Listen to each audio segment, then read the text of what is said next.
அனைவருக்கும் வணக்கம். Option tricky trade channel மூலியம் உங்களை சந்திப்பதில் மிக்க மகிழ்ச்சி அடைகிறேன். நான் உங்கள் சந்தோஷ். இன்றைக்கி 21ஆம் தேதி ஏப்ரல் மாதம் சந்தை எப்படி முடிவுற்றுள்ளது அப்படிங்கிறது பார்க்க போகிறோம். நாளை தினத்திற்குண்டான லெவல்ஸ் எப்படி இருக்க போகுது அதையும் பார்க்க போகிறோம்.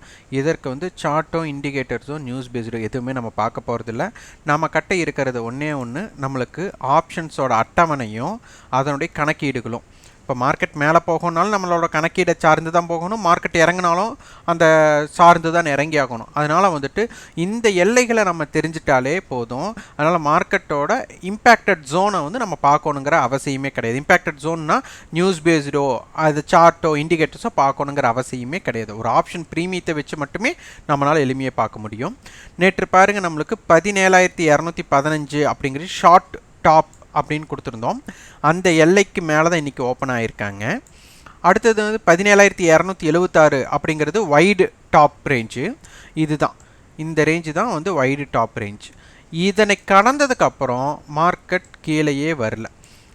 அப்போது இந்த இடத்துல நம்மளுக்கு என்ன ஆயிருக்கும்னா 2 ரியாக்ஷன் நம்மளுக்கு கட்ட இருக்கும்.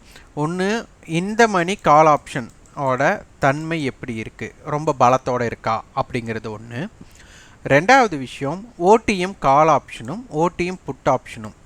அப்போது இவங்க 2 பேர் தான் சண்டை போட போகிறாங்க. இந்த இடத்துல மார்க்கெட் இருக்கும்போது இதற்கு சமமான ஓடிஎம், நீங்கள் என்ன ஓடிஎம் கால் பார்க்குறீங்களோ அந்த ஓடிஎம் புட் ஆப்ஷன், அந்த ஓடிஎம் புட் ஆப்ஷன்ஸோட பலவீனத்தை பார்க்கணும். அவங்க பலவீனத்தில் இருக்கும்போது இந்த மணி கால் ஆப்ஷன் பலமாக இருக்கும்போது அதனுடைய தாக்கம் படி மார்க்கெட் எப்படி இருக்குங்கிறத இந்த 2 இடத்துல பார்க்கணும். ஒன்று அது ரியாக்ட் ஆச்சுன்னா, ஒன்று அதற்கப்புறம் மார்க்கெட் மேலே போகுது, இல்லைன்னா அங்கேருந்து கீழே தான் இறங்க போகுது. இந்த 2 விஷயம் தான் அங்கே நடக்கணும். அப்போ அதனை தெரிந்திருந்தாலே போதும், நம்மளுக்கு ஈஸியாக மார்க்கெட்டோட மூவ்மெண்ட்டை நம்ம தெரிஞ்சிருக்கலாம். அப்போ அதே மாதிரி மார்க்கெட் மேலே போகணும் அப்படின்னா நம்மளுக்கு பாட்டம், அதாவது ஒரு வீடு நீங்கள் கட்டுறீங்க அப்படின்னா அதுக்கு அஸ்திவாரம் ஸ்ட்ராங்காக இருக்கணும். அப்போ மார்க்கெட் மேலே போகணும்னா அதுக்கு கீழே இருக்கிற இந்த மணி கால் ஆப்ஷன் ஸ்ட்ராங்காக இருக்கா, இந்த மணி கால் ஆப்ஷன் ஸ்ட்ராங்காக இல்லாமல் மார்க்கெட்னால மேலே போக முடியும். அந்த ஸ்ட்ராங்னஸ் எப்படி இருக்குது அதோட இதெல்லாமே நம்ம கட்டண பயிற்சியில் கொடுப்போம். அதை பற்றி ஈஸியாக தெரிஞ்சிருந்தால் உங்களுக்கு எளிதாக இருக்கும். அதை பேஸ் பண்ணி தான் இந்த நம்ம வைட் ரேஞ்சும் ஷார்ட் ரேஞ்சும் இருக்குது. அதனை தெரிந்து கொண்டு நம்ம வியாபாரம் செய்ய முற்படணும். அதே மாதிரி இந்த கடந்த 4 நாட்களில் நம்மளுக்கு திங்கக்கிழமை ஓப்பன் 17,183 ஓப்பன் நம்ம சொல்லியிருந்தோம். அதே மாதிரி நேற்று முடிவுற்ற விலை பார்த்திங்கன்னா 17,136. அதே மாதிரி இருக்கிறதுலையே நம்மளுக்கு இந்த கடந்த 3 நாட்களில் ஹை பார்த்துட்டிங்கன்னா நம்மளுக்கு 17,275, 17,240 இதை நம்ம பார்த்துருந்தோம். இப்போது மார்க்கெட் கடந்த 3 நாட்களோட இந்த வாரத்தில் இருக்கிற ஓப்பன் தாண்டினதுமே பார்த்தீங்கன்னா 17,414. அப்போ மார்க்கெட்டோட டோட்டல் ரேஞ்ச் பார்த்தீங்கன்னா 200 புள்ளிகள். நம்மளுக்கு என்ன, ஒரு நாளைக்கு 150 to 200 புள்ளிகள் அமையணும். ஸோ அது அமைஞ்சாச்சு. அப்போ 17,215 அப்படிங்கிறது நம்மளுக்கு இன்னைக்கு லோ. அப்போ இந்த ஹைங்கிறது 17,275. அப்போ மொத்தம் 60 புள்ளிகள் வித்தியாசம். அப்போ இந்த 60 புள்ளிகளோட இம்பேக்டட் இதாகிடுச்சுன்னா திருப்பி 17,215 கட் ஆகிற வரை மார்க்கெட் என்னவாக இருக்கணும். அப்போ இதிலிருந்து நம்மளுக்கு 150 பாயிண்டோட ரேஞ்சுனா அப்போ 17,375 அப்படிங்கிறது நம்மளுக்கு உறுதி செய்யப்பட்ட இடமா நம்ம போயிடும், இந்த லோ கட் ஆகாத வர. ஸோ இப்படித்தான் நம்ம ரேஞ்சை செட் பண்ணி மார்க்கெட்டோட எல்லைகளை குறிக்கணும். அதே மாதிரி மார்க்கெட்டோட ஸ்பாட்டுக்கும் ஃபியூச்சருக்கும் வித்தியாசம் ஒரு 20 புள்ளிகள். அப்போ 20 பாயிண்ட் ப்ரீமியத்தில் இருக்குது. இப்போ நம்மளுக்கு அடுத்த 28ஆம் தேதி மந்த்லி கான்ட்ராக்டோட க்ளோசிங் படி 17,500 காலும் 17,200 புட் கொடுத்துருக்காங்க. அப்போ 17,350 அப்படிங்கிறது சராசரி. அப்போ அதில் 17,300 கால் ஆப்ஷன் புட் ஆப்ஷன் அதிகமான பேரேஜிங் கொடுத்துருக்குறாங்க. அதனால் 17,300 to 17,350 நான் ட்ரேடிங் ஜோனாக அமையும். ஸோ அதுக்கு தகுந்த மாதிரி வியாபாரத்தை பயன்படுத்திக்கோங்க. இப்போ மார்க்கெட்டோட நாளை தினத்துக்கு ஷார்ட் ரேஞ்ச் அப்படின்னு எடுத்துக்கிட்டால் 17,252 17,565, வைட் ரேஞ்சுன்னு எடுத்துகிட்டா 17,087 17,713.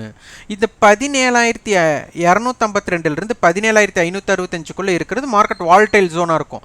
இந்த எல்லைகள் தாண்டும் போது தான் ஒரு ஒன் சைடு மூமெண்ட்டுக்குண்டான இம்பாக்ட் ஜோனுக்குள்ளே போகும். அப்போ எதுக்குள்ளே இருந்தால் வால்டைல் ஜோன், எதுக்கு மேலே போனால் இம்பாக்டட் ஜோன் ட்ரெண்டு கண்டினியூங்கிறத இது மூலிமா தெரிஞ்சுக்கலாம். ரெசிஸ்டன்ஸ் பார்த்தீங்கன்னா நிஃப்டிக்கு 17,520 17,565 17,614, சப்போர்ட் பிளேஸ் 17,299 17,252 17,192. பேங்க் நிஃப்டிக்கு பார்த்தீங்கன்னா இப்போ மார்க்கெட்டை இன்னைக்கு ப்ரீவியஸ் க்ளோஸில் இருந்து கம்பேர் பண்ணோம்னா நம்மளுக்கு உங்களுக்கு கிட்டத்தட்ட 250 புள்ளிகள் நம்மளுக்கு வந்து பாசிட்டிவ்ல முடிஞ்சிருக்கு. அப்போ நிஃப்டி 250 புள்ளிகள் பாசிட்டிவ்ங்கும் போது பேங்க் நிஃப்டி கிட்டத்தட்ட 600 to 700 புள்ளிகள் பாசிட்டிவ்ல முடிஞ்சிருக்கணும். இன்னைக்கு எப்படி முடிஞ்சிருக்குன்னு பார்க்கலாம்.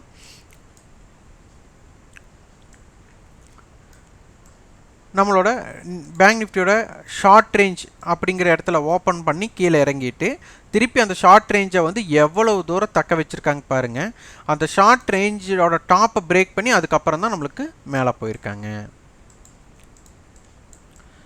இப்போ மார்க்கெட்டை பொறுத்தவரை ப்ரீவியஸ் க்ளோஸிலிருந்து நம்மளுக்கு கிட்டத்தட்ட 500 புள்ளிகள் பாசிட்டிவில் முடிஞ்சிருக்கிறாங்க.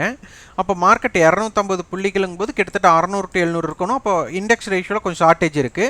அப்போ இந்த ஷார்ட்டேஜ் 2 நாளாக நிஃப்டி ஏறி இருக்குது, பேங்க் நிஃப்டி அதுக்கு ஈடு கொடுக்கல.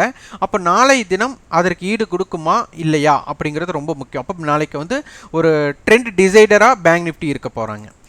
இப்போ நம்மளுக்கு வந்துட்டு 36,913 36,300, அப்போ கிட்டத்தட்ட 600 புள்ளிகள் 530-20 புள்ளிகள் நம்மளுக்கு ரேஞ்சாக அமைஞ்சுள்ளது. அதே மாதிரி நம்மளுக்கு கிட்டத்தட்ட 200 புள்ளி ப்ரீமியம் நிஃப்டியை கம்பேர் பண்ணும்போது பேங்க் நிஃப்டியோட ப்ரீமியம் வந்து கொஞ்சம் அதிகமாக இருக்கிற மாதிரி தெரியுது. அதே மாதிரி நம்மளுக்கு 37,000 காலும் 36,500 புட்டும் கொடுத்துருக்குறாங்க. அப்போ இதனுடைய எல்லைகளோட உட்பட்டு எப்படி இருக்குன்னு பார்க்கலாம். இப்போ பேங்க் நிஃப்டியோட ஷார்ட் ரேஞ்ச் அப்படின்னு எடுத்துட்டா 36,495 37,333, வைட் ரேஞ்ச் 35,962 37,638 இருக்கும். இப்போ ரெசிஸ்டன்ஸ் பார்த்தீங்கன்னா 37,273, 37,333, 37,435. Support level 36,603, 36,495, 36,288. அதனால் நாளைக்கு இண்டெக்ஸ் ரேஷியோ கண்டிப்பாக இம்பேக்ட் ஜோனாக அமையும். அதனால் பேங்க் நிஃப்டியோட தாக்கம் நாளைக்கு எப்படி இருக்குங்கிறது தான் ரொம்ப ரொம்ப முக்கியம். இது அனைத்துமே நம்ம நாளைக்கு ப்ரிடிக்ஷன் பண்ணாமல் நாளைக்கு மார்க்கெட் ஓப்பன் ஆனதுக்கப்புறம் என்ன வேலை இருக்குங்கிறத பார்த்துட்டு நீங்கள் ஒரு வர்த்தகம் செய்ய முற்படுங்க. அதற்கு முன்னாடி இதுதான் நடக்க போகுது அப்படிங்கிறத தீர்மானிக்க வேண்டாம். கால சூழ்நிலை எது மாறினாலும் அதற்கு தகுந்த மாதிரி நம்ம வியாபாரம் செய்ய இருக்கணும். அதற்கு வந்து ஆப்ஷன் கணக்கீட்டு முறை நீங்கள் தெரிஞ்சிருக்கணும். இதுக்குண்டான கட்டண பயிற்சி நம்ம கொடுத்துட்ருக்கிறோம். நீங்கள் 9842610908 என்ற வாட்ஸ்அப் எண்ணிற்கு தொடர்பு கொண்டு அதன் விவரத்தையும் உங்கள் விருப்பத்தையும் பதிவு செய்து கொள்ளுங்கள். இந்த வீடியோ உங்களுக்கு பயனுள்ளதாக இருந்ததுன்னா லைக் பண்ணுங்கள், ஷேர் பண்ணுங்கள், சப்ஸ்கிரைப் பண்ணுங்கள். கண்டிப்பாக உங்களோட ஃபீட்பேக்கை கமெண்ட் பாக்ஸில் பதிவு பண்ணுங்கள். நன்றி, வணக்கம்.